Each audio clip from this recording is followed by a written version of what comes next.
Welcome to part 2 of Serious Frivolities at Show Studio. I'm Judith Watt. I'm here with Robin Muir, and it's all about the Gazette du Bon Ton, Lucien Vogel and Vogue in this programme, so it's from Vogel to Vogue.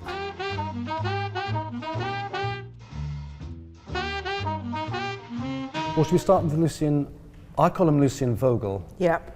He may well be Lucien Vogel. Yes. But what we do know about him, and you correct me if I'm wrong, is that he is German, Jewish. Yes. His father Hermann was a satirist. Yes, who fled Germany after the unification of Germany because he was and he came to Paris in 1879. He apparently fled Germany because he kept having, wait for it, duels with the Prussian police. As you do. You know. So there's drilling scars. But I guess the fact that we know he's a satirist, and I guess he was a satirist for magazines. Yes, was it something called L'Assiette de Beurre? Yes. Can we infer from that this is where Lucien gets his early start in magazines, or this is instilled in him? Yeah, we can work out from that two things. Number one, Hermann Vogel was an illustrator, he was a very good illustrator as well, and that is something that I think really influenced Lucien. I think that's really important. That would make sense. And when you look at these, you can see, I mean, a lot of them are like children's stories. The illustrations just bring everything alive. You want to look at the pictures, not the words. Yeah. But also, certainly the political background was really important. Yeah. And as one goes through Lucien Vogel's career, you know, it is a split between fashion magazines or artists in fashion, and then, of course, politics. The reason this picture here is interesting is because it's by Hermann, by Vogel, and it's an anti-authority cartoon. Certainly is. Whereby the authoritative figures holding the, you know, and the blah, blah, blah, blah, blah. And what's really interesting in the way that one can connect all these things is this mild little illustration, which was very subversive then, inspired the Lumiere brothers to create their first film. Good grief, I didn't know that. Yeah, which everyone thought was the Sprinker Sprinkled, which everyone thought was incredibly funny. Of course, you can see the parallels, Yeah. You can see where Jacques Tati got his absolutely. inspiration But from, I mean, this absurdist. This goes back to a Vogel. Isn't that funny, honestly? I know, isn't it exciting? That's so good.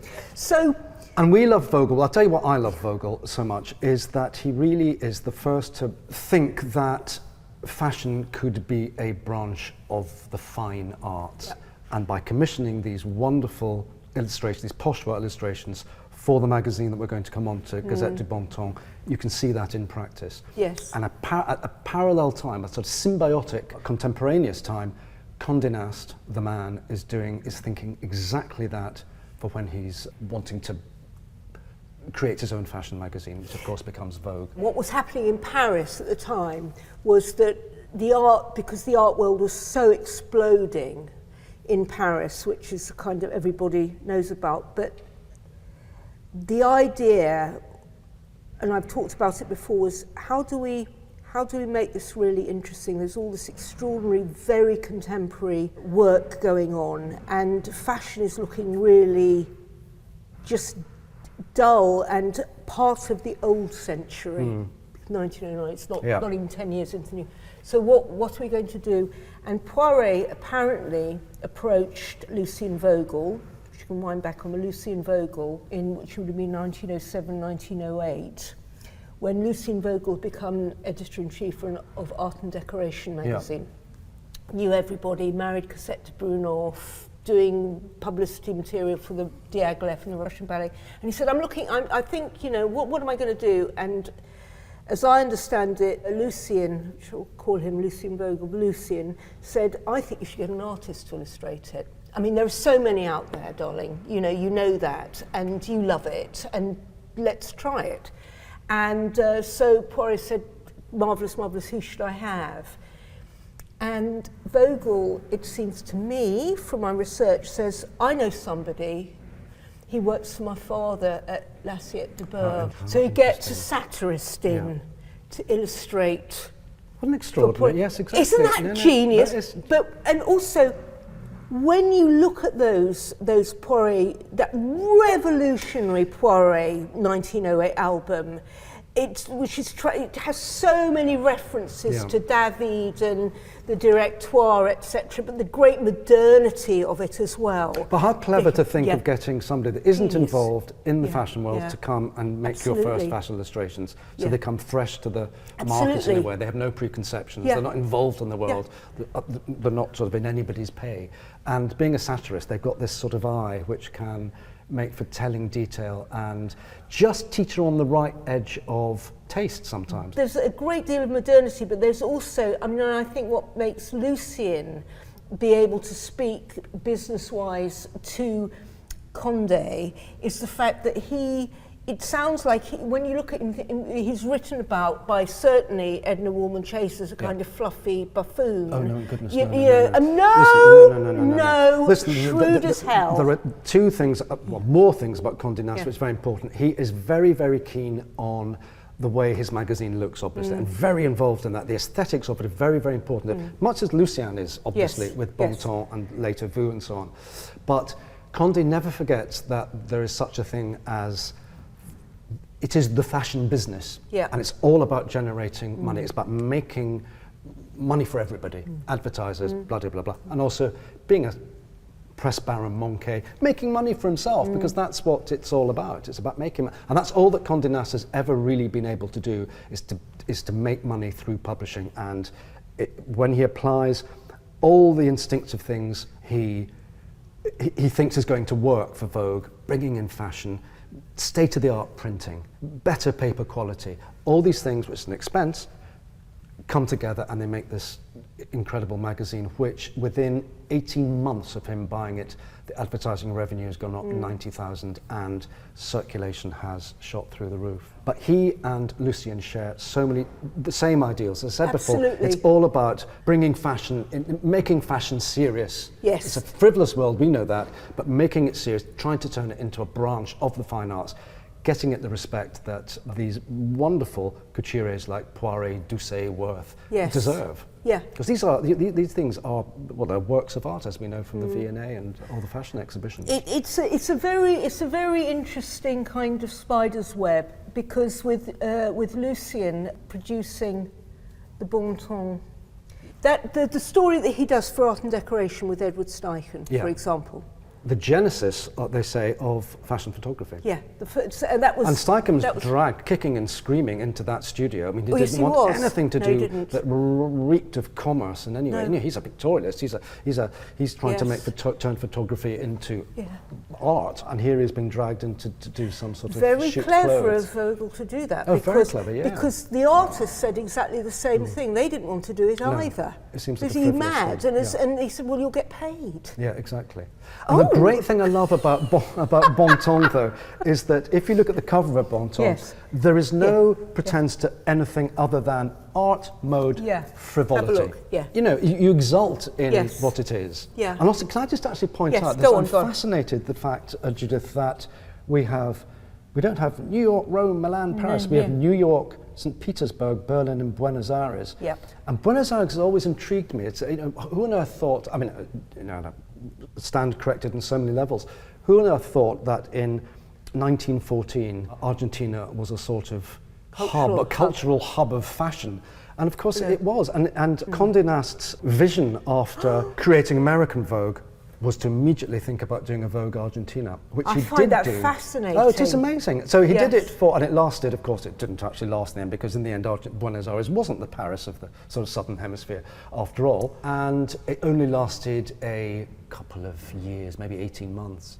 But we have the bound, I think we've got some in the Vogue library. I've never seen basically them. It's a copy of American Vogue, but sort of for the Latin American, or the sort of South American, I beg your pardon, market. And it also has, and again, we've got Berlin here. It also has an ill-fated adventure in Germany as well, I think in the 20s, which sort of works for a bit, and then it stops. The only ones that really work immediately are British Vogue in 1916, and again, with the help of Lucien Vogel, Paris Vogue in 1920. The publisher was Emile Levy. Right. So while Lucien was thinking about, it'd be nice to do a fashion magazine with artists, no one's tapped into that yet. He was obviously working, Émile Levy was his boss at Art and Decoration magazine. At the same time, right. Paul Cornu, the curator at Musée des Arts Décoratifs, was putting together Doucet's collection of Galerie des Modes, all those fashion plates, and reproducing them. So this is the genesis of... And Vogel will have seen this. Seen that. So it's a big orgasm. And this is them really doing everything they possibly can to turn fashion and the depiction of fashion into, as I keep saying, a branch of the fine arts. They really get its importance. With its root in French culture. Absolutely, yeah. And, you know, very, very, I mean, it's so solid, this. Yeah. It's not flaky. Yeah. Also looking at this again, I didn't realise that it was the Heinemann Publishing Group that published Bon Ton. So he's going straight for book publishers in a sense. He's not going to some sort of brochure thing. The idea, these are books. These are works of art in themselves. These are books, and I mean that's what's happened with the way they're seen now. They're just they're ephemeral because most of them are just, I won't say just the fashion plates because fashion plates are amazing, but that's what's happened. They were seen as collectors' objects, bibliophiles, etc., women of fashion, etc. And what we were saying earlier is that it's very rare to find a copy of Bon Ton that is complete. Because people took those beautiful pochoir prints out and they wanted, they could have a bit of Paris couture on their wall if they wanted. Yes. And of course, far from being precious about it, Vogel completely understood that and really wanted them to take it apart and to treat them like the artworks that they are. But it was so egalitarian. So egalitarian, completely. Everybody could have a slice of Parisian. And it was in London. It was £4 a year. £4. That's expensive.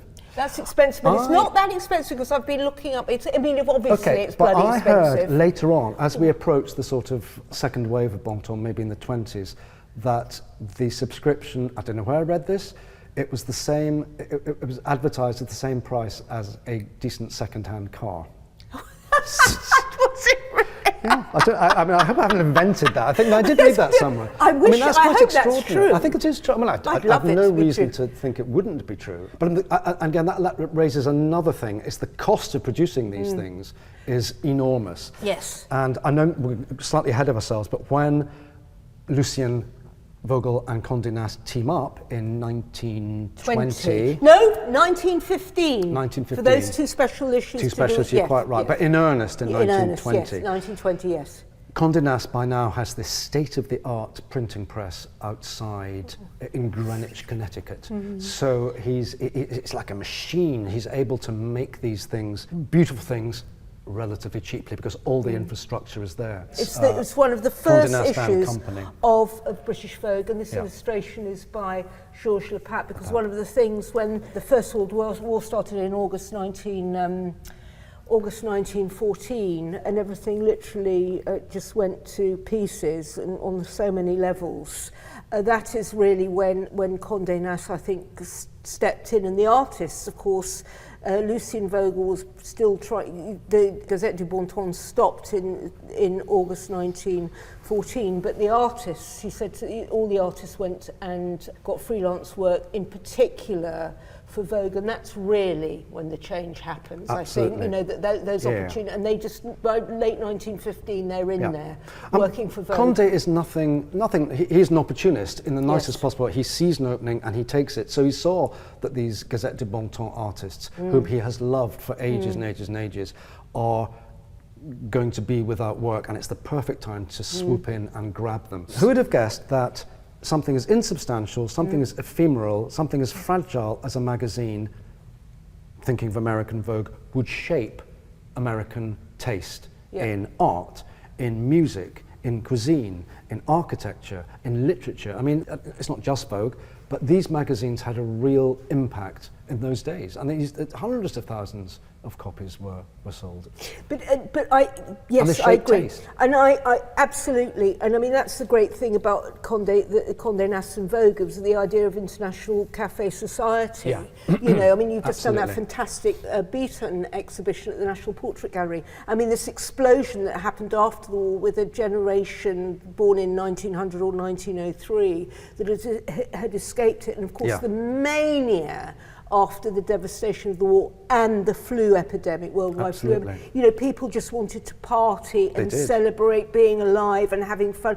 But a lot of the taboos that were broken in the 1920s were being broken in the pages Absolutely. of Bon Ton. You look at those prints in Bon Ton, those plates that you can take out and Yes. put on your wall. Pochoir prints. Yes.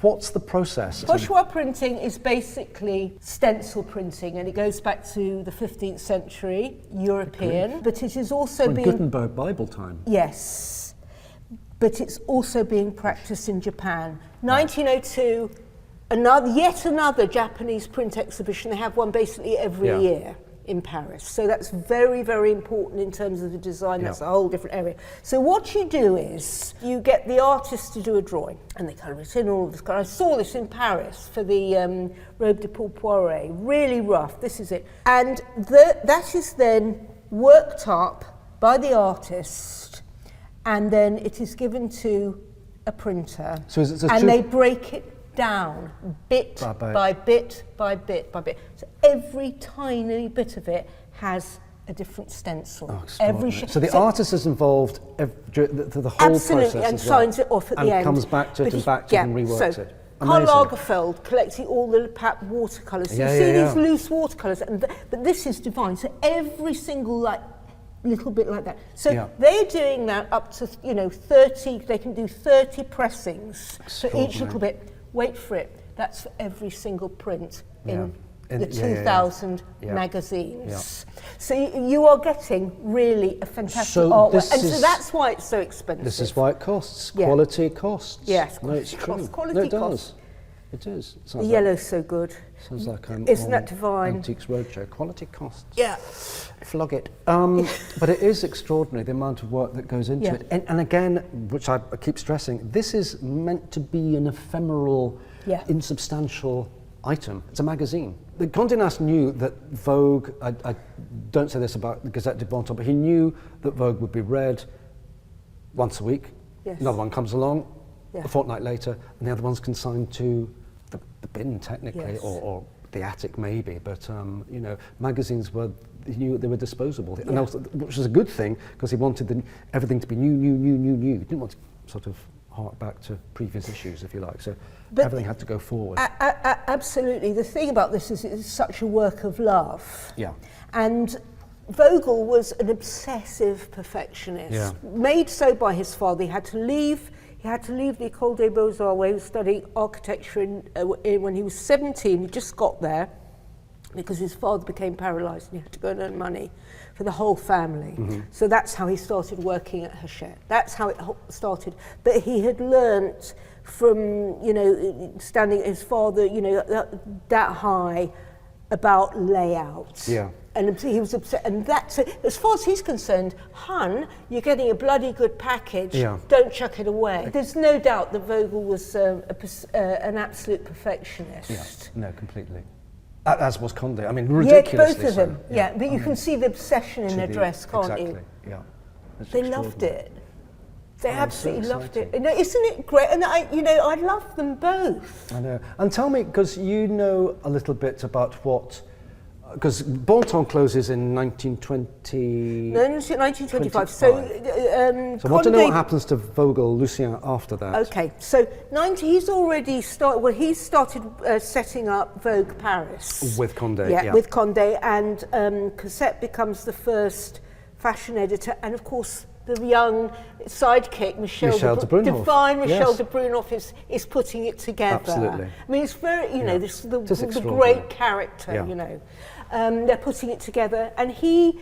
and Michel eventually becomes editor, doesn't he? Absolutely, and saves the couture along with Lucien Vogel. Absolutely, we're going ahead of ourselves. But you know also that for one moment, he was also, when Dorothy Todd, was it Dorothy Todd or somebody else, one of the editors had to go, Michel Brunhoff stepped in and edited a few issues of British Vogue. Did you know that? I didn't know that. I did know that. I want to know what happens to him once Bon Ton closes. When Bon Ton closes, he starts publishing art books with Le Pape, etc. So he does all these fantastic series of Wow. art books. Can you still get them? Are they available? Can you ever Yes, see you can. them? You can find them, but they were basically this, high quality art books, and publishes Barber, etc., etc. And then So he brings everything he's learned on magazines that's into right. books. Yes, that's right. And then he starts to think, hang on a minute, I want to be a photographer. I like photography. What I did in Morocco was really good. I loved it. And he becomes basically the kind of socialism with the changing face of 1926, general strike in England. That's when he begins to set And it's up interesting Vogue magazine. that I'm sure he hasn't washed his hands of fashion illustration, but he can see that photography is going to be the way that you talk to the mass market. Yes. So Lucien starts this proto-photojournalist magazine called Vogue. Yes, he does. He in between 1926 and 1927, he goes to be artistic director at French Vogue. So there's that one interlude, having set it up. But he basically thinks, he wants to be in charge. He wants to be in charge. Thank you. Yeah, he wants to be the boss. Yeah. And also, he's become very, very interested in photography, and photography is getting better and better and better, isn't it? Smaller format cameras. Yes. Okay, which really helps. 35mm film, I guess. The early, this is slightly no, I think Leicas are around at this point. But anyway, there are small format cameras that they can use. And you see one of the progenitors of fashion photography, who becomes a great fashion photographer himself, is Martin Munkaczy, that Hungarian, who starts off as a sports photographer. High-speed film, portable cameras. You're able to take people in motion, you're able to capture action, and that's the beginning of photojournalism. And it's interesting that Harper's Bazaar take a sports journalist, Martin Munkaczy, Hungarian-American sports journalist, and turn him into a fashion photographer. And that's the beginning of action realism, fashion in motion. You're capturing people running down the beach and so on. And so I can exactly see where Lucien is coming from. He realises that this is the new, this it's really fascinating. Is the new thing. And then what fun they must have had. What fun they must have had. I mean, look, immediately, if you look at Munkaczy's pictures, the world is it's a whole different world. It's in motion. Fantastic. It's a world in motion. I think that is the the level of excitement we're having now. Is why I think these are all so relevant to today. But what I forgot to say was that he and his Cosette were doing Jardin des Modes. Of course. So that was... Which is more of a sort of lifestyle sort of magazine. Lifestyle, food, gardening, obviously, so we're talking fashion. Good housekeeping, sort of it's French, Epicurean so obviously French. We can call it, Good food. Good food, of course. Good food. And holding forth, great food photography and all that. But curtains and drapes and tables. Perfect. That's how they make money. But Jardin des Modes lasts, I mean, I slightly mock it sometimes. I know what it's like later on. It's a bit sort of... anyway, but it lasts a long time, Jardin des Modes. 96, it was closed down in 96. You're joking. No, it was closed in 96. I thought, I had no idea. Yes. Well, listen, what do I know about... so that's what he was doing, so that was bringing money in. Bringing money in. So tell me about Vogue, because I find Vogue fascinating, because it's one of the reasons that Vogue is important in my world is that one of the art directors hired is Alexander Lieberman. Tell me about it. Who goes on to become... And why did that happen? Judith, I feel you're going to tell me. I am going to tell you because his mother was having an affair with Lucien. Oh, you're joking. No, that's it. I should have known that. Yes. No, she was shagging him. Are you telling me Lieberman was a Nepo baby? He was a Nepo baby. Well, there's a thing. Anyway, but honestly, to launch that career, Lieberman's career was stratospheric, and he did more than anybody else to turn Vogue into the magazine it is today. And one thing I'm quite interested in, we sort of touched on it earlier, is the influence and the sort of Paul Poiret effect on everything. Because I know that Vogel and him were obviously very close. They sparred as well. No, they sparred because Paul Poiret could not actually bear not being the initiator of everything. Of course. And I don't know whether he was the oldest. Do we find that with fashion designers? I can't possibly comment. No. But anyway, so I couldn't possibly comment. But he definitely wants to be the inventor of everything and the great progenitor. Yeah. And that wonderful Le Pape cover where he's sitting in the middle of it all with his name in lights above. Amazing. I love him, but I bet he was bad in a sandpit. Oh God, completely. I know. But You can just see it, and thumping people as well. Sandcastle down Yeah, completely. But I mean, it is. Yeah. There is. I can't. Again, I've read this somewhere else, but apparently, Vogue without Poiret at least once every fortnight was like seeing Gertrude Vanderbilt Whitney without her headband. It was utterly inconceivable. The feeling was that the magazine would sort of wither, die and expire if Poiret wasn't in it at least once every fortnight. But that, because he was news. I mean, this is, when Vogue talks, well, everything is about novelty. Novel, that's a word that comes up throughout Vogue. It propels all magazines forward. Exactly, and that is what Poiret was making stories all the time. He was so clever at it as a publicist. But also, you mentioned earlier, and I'd love to hear more about it, this idea that he gives this lecture or discourse, he disclaims something called In Defense of Fashion, because fashion needs defending, apparently. In Defense of Fashion. So I think it was published, the whole speech was transcribed, Defense de la Mode, Salon d'Automne, and it was in September, which has a fantastic illustration of two men whispering behind their hands as a woman walking past who's in the height of fashion. And he is very, very angry by this time, by 1920. What's he angry with? Lack of money, not being taken seriously, and basically Coco Chanel. That's what I think, and feeling that he's being superseded and he's no longer. And is he right to think that? Yes, he's totally right. He's absolutely, completely, utterly right. And I think he's begun to lose his mojo, and he's spending money like water. But he really believes it, and this can be anything that a designer would say. But in it, he talks about, the problem with the French is that they are scared of fashion. They fear it, they don't understand it, but they want it, but they don't know why, and they don't know how. And he unpacks this theory about the bourgeois attitude of the French, which he doesn't, but that kind of the conservatism of the French, which he was flying in opposition with in terms of being a creator and an inventor.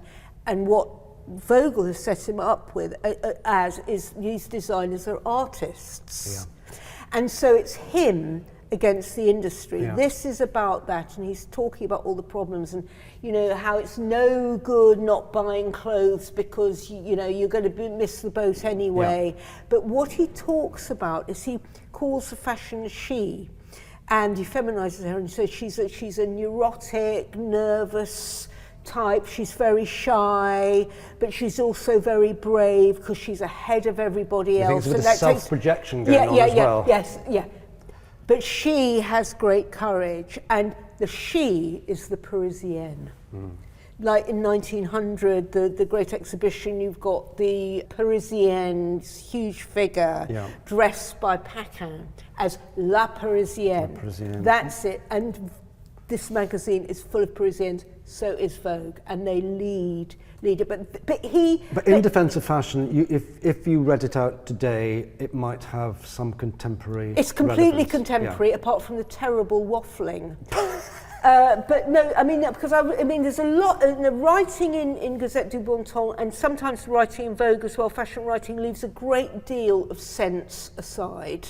And which is why Dorothy Todd was so good with getting the great writing. But it's also a wonderful flavour. But in it, the core of it is really intense and absolutely, totally serious, very courageous and completely contemporary. And was it applauded at the time by his contemporary couturiers? I should think so. Yeah, ought to. Yeah. So a rallying cry. Yeah, it was a rallying cry, but it was to the audience of artists. I mean, it was the kind of the alternative art show. So it was an art audience as well. It was cultured, highly cultured. Going through my head is the fact that Vogel, Condé, in their efforts to make fashion into a branch of the fine arts, elevating it to this extraordinary other world, they're creating sometimes they create monsters, and I wonder whether what a little I know about Poiret is that I know he could be completely monstrous. Really, and it ricochets, echoes down the century. Yeah, it really, really does. I mean, when you were talking, and again I'll digress only for a second, when you're talking about Poiret's difficulties, blah, blah, blah, blah, financial and so on, I was thinking of your great Ozzie Clark, absolute genius, who and it all went. All went Yeah. because Because you know he can't, because he knows what he can do, and it's not looking after the cash till. Yeah. And that's a familiar story. So no, the end of Poirier in 1929 is not unusual. an unusual It's story. the Not sign novelty. of things to come. Yeah, absolutely. And I mean, Fashion, business. They need to know about business. absolutely. And what's happened, I mean, why this is so contemporary is it's been so much, you know, in terms of education, and certainly British fashion designers have all been art school. It's been an art form. Yeah. And, you know, the fashion industry is not only, I mean, look at McQueen, it's not just about art, it's about, so it's such a contemporary story. Yeah. It's such a contemporary It's so true. story. Yeah. That's very, very true. But I think also, and listen, one of the things I was going to say is I think it's, you know, without wanting to have a sort of Timothy Chalamet moment again, we are looking at something that has died, fashion illustration, haven't we? I think we may, okay. Yeah, okay. I'm going to qualify that by saying I have a great friend called David Downton who still produces the most beautiful. Yeah. No, I don't in think the it's style dead of- at all, no, but I okay. think that people don't want to publish it. And I think that, and because that I genuinely think is something, because when you can do a photograph, you can put it on a screen, you can go like It's that with immediate. it.